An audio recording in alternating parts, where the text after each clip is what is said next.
y'all. Let's figure out what to do with the bread that you accidentally over-fermented.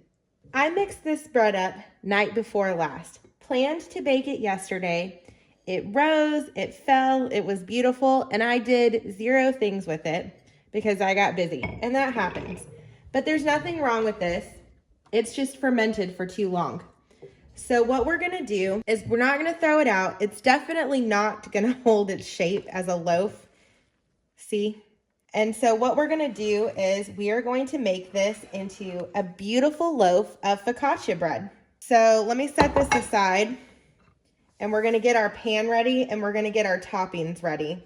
So I just have here a glass baking dish. This is an 8 by 11.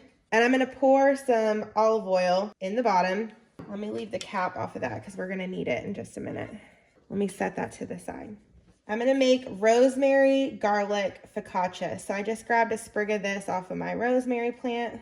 You can use dried rosemary for this, or you can buy this in the grocery store. There's a little herb section in the fresh produce. And if they don't have it there, go to the garden center and grab a little tiny plant. We're just gonna give this a rough little chop. Set that to the side and let's mince our garlic. Now what we're gonna do is we're gonna scrape all of this out of our glass dish with a pastry scraper. So you can see this is not gonna mold well to a bread. It won't hold its shape, but it smells good. There's nothing wrong with it. It is gonna have more of that sourdough flavor because it's been fermenting for over 24 hours.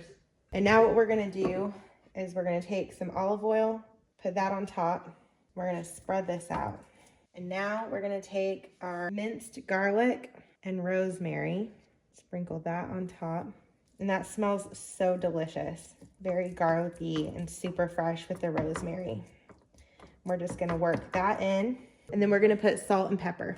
This can go into a 450-degree oven for 10 to 15 minutes. You don't wanna overcook this. You just wanna make sure that it's got a golden crust on the top and that the bottom is not overdone, that it's looking good. So 10 to 15 minutes. You can put cheese on this also if you would like. And I'm not gonna put this in the oven right now. I'm actually gonna wait and save this for dinner because I wanna serve this hot. So it's just gonna stay here with a cover on it until later tonight. And then I'll show you what that looks